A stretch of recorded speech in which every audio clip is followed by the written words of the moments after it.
Welcome back to episode 16 of the F1 2010 career mode for the Japanese Grand Prix here at the Suzuka circuit. One of my favorite tracks on the calendar, to be honest. I really enjoy coming here and also really enjoy the first sector, especially with the S's. Again, apologies for the lengthy break between episodes. Singapore was a while ago. But we're back and we're almost at the end of the season here on F1 2010 with the Toro Rosso team.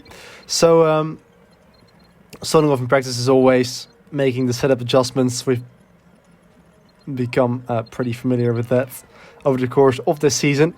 And we also still need to secure a drive for next season because we are signed up for a second year with Toro Rosso. But my intention is definitely to find shelter elsewhere to hopefully fight for the championship next year. So, building up the pace again here in practice. Currently down in the 136s with a 36.7 here. Currently good enough for P6. I did actually decide to add a bit more wing, especially for sector 1. I definitely felt like I wanted a bit more grip, to have a bit more bite in the front end. 10th place in practice, well done, great work. And we finished practice in P10, so not the best results, but I was still sandbagging a little bit and didn't really get a really good lap in. So we still have some pace to find heading into qualifying. Has the team been happy with your performances in qualifying so far this season? And yeah, speaking of qualifying, I think the team have been happy because we have had a lot of poles this season, so we can definitely try and aim for that again. Tell me, how have the practice sessions been going with the team this season? The practice sessions have also been going pretty well. We have done quite a bit of R&D testing. Also today, actually, we had a test which we passed, which will actually give us an engine upgrade with a reduced fuel wear. You've been with Toro Rosso for a few months now, so you've had plenty of time to get used to your new team. How are you getting on with the guys so far? Pretty good. I meant reduced engine wear. It doesn't have anything to do with the fuel. But yeah, I mean, Toro Rosso is fine for the moment, but I definitely want to go elsewhere for next year. So let's go into qualifying for the 17th time this season. Or is it 16? I can't remember which round we're at. I think it's 16. So, first final lap of the session into turn 1. Trying to carry the speed around the corner, and then of course trying to nail the first sector there. We skip ahead to the start of the middle sector here into the hairpin. You can see a big lock up there on the inside or on the outside front tire. And up towards the line. The first bank lap is a 37.3, which is still pretty slow actually. We can definitely go much quicker than that. I think we even went quicker than in practice. I think I did a 36.4 in practice, if my memory serves me correctly. And that was even with the prime tires, I think. So, yeah, we could definitely go like over a second faster. So into the S's. Actually, Sebastian Vettel's currently in second. So for a very brief moment, we were 1 and 2. Although Jensen Button now goes to professional pole with a 35.325. So that is already 2 seconds quicker than our lap, but we go 4 tenths faster here in sector 1. And up towards the line, it is a 6-tenth improvement. We break into the 36s with a 36.693. So we managed to scrape off a further 2 tenths of our lap there in sector 3. But currently we're still down in P11, so it's not really coming easy, the lap time here. Apparently we're losing a little time in sector 2, so we're going to go out again for a fifth flying lap. But you can see that the rain has actually started to fall. It's starting to get slightly damp here. You can already see a bit of spray come off the tires. So maybe we won't be able to improve because of that as we go into Spoon here. We've got Schumacher in front there who holds us up a little bit. It's a little bit awkward there on the inside of the corner. And we just about avoid him there on the exit. We might have had a slight bit of slip there, but I don't think that really helped us. But up towards the line, despite the track being a little bit wet, we still actually improved to a 35.2. Up to P3, so that was actually a really good lap. And surprisingly, the fact that it's starting to rain a little bit doesn't really seem to affect the track conditions yet. And there's actually still a lot of grip. So the track is still getting faster somehow, even though it's starting to get wet. And I'm even pushing on this 4 lap here. Again, another 5-tenth improvement in sector 1. 1 minute to go. And with 1 minute to go, this will probably be our last final lap. You can see a nice bit of switching there from, indeed, that was Timo Glock.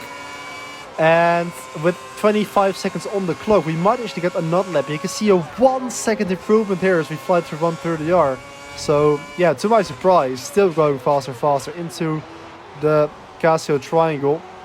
Trying to get on the barrier. You can see short shifting like crazy there to try and get the traction up towards the line. 34.8 even, 14th improvement onto the second row again. So even breaking into the 134s now. And we can even do a 5th lap here if the track conditions don't deteriorate too much. As we go into this again for the 5th time in this session. Hamilton currently on pole with a 34.9. I don't think we'll be touching that because that is a 34.7 even. So actually that's only a 1/10 of a second quicker than what we did. So we're not actually that far off pole position. And we find another couple of 10s here in sector 1. 3 10s, so that actually could be enough for pole position, although I did lose 3 10s here in the second sector. So it seems like the track is really starting to get wet now, so we probably won't be able to improve as we go to the final sector. You can see I massively outbrake myself there. We cut the corner and that's the session over. So yeah, on this 5th lap the track conditions really were a lot worse. Nice driving. We're in 3rd on the grid tomorrow. That puts us in a good position. But nevertheless though, still P3 for the race, so that's not too bad actually. So let's go into the race now. Hamilton on pole, Button in 2nd and ourselves in 3rd. So it's a 1-2 for McLaren. As we wait for the 5 lights to ignite from P3 on the grid, 11 laps here at Suzuka, and we are on the way with both of the Vodafone McLaren Mercedes cars in front of us. What can we do here into turn 1? Hamilton and Button there with a bit of a defending line, although Button runs slightly wide. We've got the Renault of Vitaly Petrov behind us. As we go into this for the first time, I give Button a bit of a tap there and I just about save it, although that now loses us a place to the Renault of Petrov. And as we now skip to the 2nd lap, I really wasn't able to stick with the top 3 that much. You can see how far Hamilton has actually pulled away already. Button made a bit of a mistake. We've set it up the inside of Petrov, who runs into the gravel, so do I. And Petrov gets smashed into there as well by another car, so that's very unfortunate for him. Now Nico Rosberg gets through on us, although he also runs wide and we clip his wheel and smash it off. So Rosberg is now out of the race as well, so that's really unfortunate there. I basically caused 2 incidents there. Somehow I did not get a penalty for it.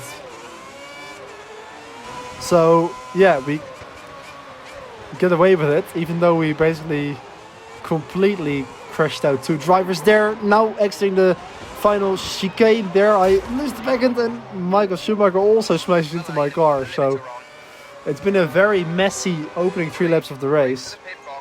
And I basically half spun into the pit lane there, so we're gonna do our pit stop a little bit earlier. But yeah, that was really sloppy. And again, I'm actually really surprised that I didn't get a penalty for it, because I definitely would have deserved one. So onto the prime tires, we are the first driver to pit, seems like. So we've dropped down to P17. And the prime tire should be able to take us to the end from lap 4 onwards, so that's not really a problem.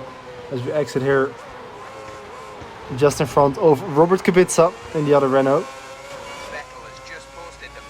And on the next lap, the other drivers pitted as well, so that already put us back here in the top 10.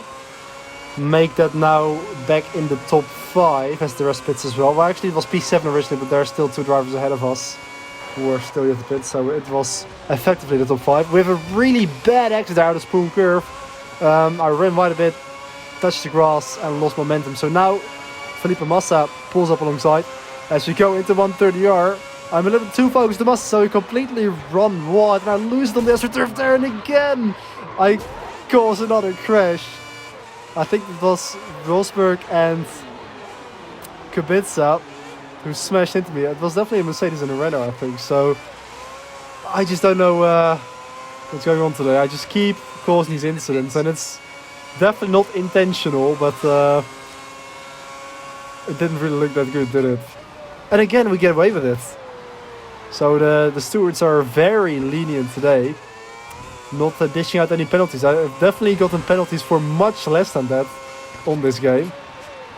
Usually F1 20 can be brutal with penalties. Sometimes you even get a penalty for like bumping into someone, but apparently I'm allowed to kill 5 drivers and still not have anything. Not even a warning. So, on to lap 10. 2 laps to go. We are still in P5. On a bit of an isolated position here. We don't really have anything close in front of us. Although I lose it on the curb there. We smash it to the wall. Wow, that was a big impact. And Let me that know you're okay, mate. was definitely karma for all the incidents that I caused earlier. So, I didn't get punished by the stewards, but I just punished myself in the end. Just losing on the curb there on the exit of turn 1. And that is our race done. Good drive, mate. I can't believe we're out. Park up. Engine to off. So yeah, that's definitely karma if I've ever seen it. Lewis Hamilton wins the race in front of Kamui Kobayashi, doing really well in his home Grand Prix. And Felipe Massa completes the podium. And I think that also secures the championship now for Mark Webber, somehow. So when I talk to the press after that. So that's the title all wrapped up, but I was wondering, is there anything you'd like to say to this year's champion? Probably have to. I haven't really been paying attention to the championship because I'm not involved in it. But I'm pretty sure Mark Webber won it. So yeah, to do it so early definitely means that he drove very well and was very consistent. So hopefully we can follow him up next season. Do you think you were able to extract the maximum performance from the car this weekend? I was able to extract the maximum amount of crashes this weekend. And in the end even crashed myself. It takes a huge effort from the team and the driver to achieve anything in this sport. You've obviously been giving 100%. But how do you feel the team have been doing this season? Yeah, the team have been doing alright. I've just been ruining it in the races.